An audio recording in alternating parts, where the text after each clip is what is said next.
ఆయన చెప్పిన కాన్ఫిడెన్స్ సగం కూడా సినిమాలో లేదన్న. సో బాహుబలి రికార్డ్ దగ్గర కూడా దరిదాపుల్లో కూడా ఈ రికార్డ్స్ ఏమి వెళ్ళవు. ఇంకా చెప్పాలంటే దీనికన్నా హనుమాన్కి ఎక్కువ కలెక్షన్లు వస్తాయి. సినిమా అంటే అదే నిజంగా super block buster movie Hanuman movie. So ఇంకా రిపీట్ ఆడియన్స్ ఉంటే హనుమాన్కి ఉంటారు తప్ప గుంటూరు కారానికి ఉండరు. సో ఈ కారణం చెప్తున్నా, ఈ పండగ 3 days ఏదో గడిచిపోతుంది కాబట్టి తర్వాత నుంచి గుంటూరు కారానికి కలెక్షన్లు తక్కువేనా. త్రివిక్రమ్ గారి బ్రాండ్ అయితే ఏమీ లేదు సినిమాలో, చెప్తున్నాను కదా. త్రివిక్రమ్ మరి ఏం తీసుకున్నావు అంటే హైప్ను వాడుకుందాం అనుకున్నాడు లేదన్న. దాని మీద కొంచెం బెటర్ సినిమా, మరి అంత ఫ్లాప్ అని చెప్పడానికి యావరేజ్ మూవీ. బట్ బాబు గారు అయితే మాత్రం ఇరగదీశారు. నేను అదే చెప్తున్నా, డ్యాన్స్ అండ్ ఏ సినిమాలో కూడా అంత డ్యాన్స్ చూపించి ప్రతి పాటలో డ్యాన్స్ చేశారు. ప్రతి కొన్ని డిఫరెంట్ సీన్స్లో కూడా డ్యాన్స్ చేశారు. యాక్టింగ్లో కొత్తదనం చూపించారు. ఒక కొత్త మహేష్ అనేది చూపించారు. ఒక్క మహేష్ కోసం అయితే ఒకసారి చూడొచ్చు అన్న.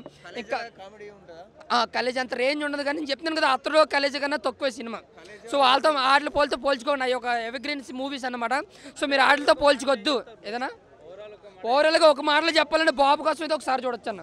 ఫ్యాన్స్కి అయితే పండగ అంతే, ఫ్యాన్స్ కాబట్టి అది మహేష్ బాబుని చూసాం. అదర్ ఫ్యాన్స్కి అయితే ఒకసారి చూడొచ్చు. శ్రీలేఖ డ్యాన్స్ అండ్ యాక్టింగ్ ఆయన ఓకే, ఈ సూపర్ స్టార్ ఉన్నారు కాబట్టి ఏదో హీరోయిన్ ఉండాలని చెప్పి పెట్టారు తప్ప డ్యాన్స్లో మాత్రం బాబుని మించేసేసింది, ఇరగదీసేసింది డ్యాన్స్ మాత్రం. సో సూపర్ ఆవిడ వరకు అయితే. సెకండ్ హీరోయిన్ వేస్ట్ ఏదో ఉన్నదన్న మాటకి అక్కడక్కడ డైలాగ్ తప్ప ఏమీ లేదు.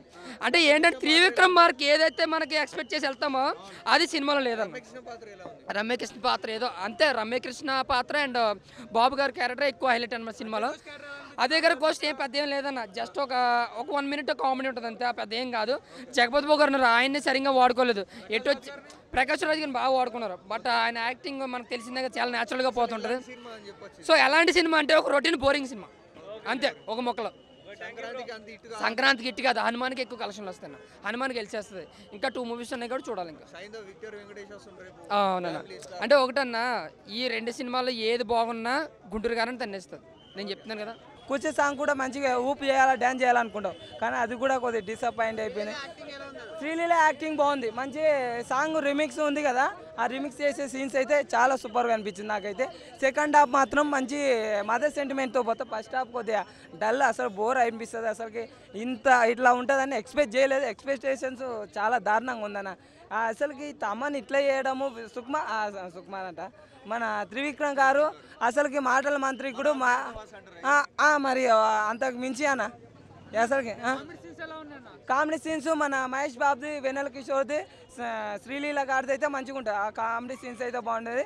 ఫస్ట్ హాఫ్ మొత్తం అది మామూలు సైన్ గురించే పోతుంది. సెకండ్ హాఫ్ మదర్ సెంటిమెంట్ పైన. అప్పుడు కొద్ది సెకండ్ హాఫ్లో కొన్ని ట్విస్ట్లు వస్తాయి అనమాట. అంటే ప్రకాష్ రాజ్ ఎవరు ఏం కథ అనే స్టోర్ దాని గురించి వస్తుంది. ఫస్ట్ హాఫ్ మొత్తం ల్యాగ్ ఉందన్న, కొద్దిగా ఫ్యాన్స్ కూడా నచ్చట్లేదు. మూవీ హైలైట్ అంటే సెకండ్ హాఫ్ మదర్ సెంటిమెంట్ ట్విస్ట్లు అంతే. ఇంకా ఫస్ట్ హాఫ్ మొత్తం లాగు ఏం మరి అంత రేంజ్ లేదు, కానీ కొద్దిగా ఉంది, ఓ రకంగా ఉంది. డిసప్పాయింట్ చేసింది అన్న. మెయిన్ అసలుకి ఎవరంటే త్రివిక్రమ్ గారు మొత్తం పండబెట్టేసిన, కుర్చీ మట్ట పెట్టే దానికన్నా డ్యాన్స్ చేద్దామంటే వేరే సాంగ్ కన్నా కానీ డ్యాన్స్ చేయనిక లేదు, ఏం లేదు అసలు, ఒక ఎంజాయ్ మూమెంట్ లేదు.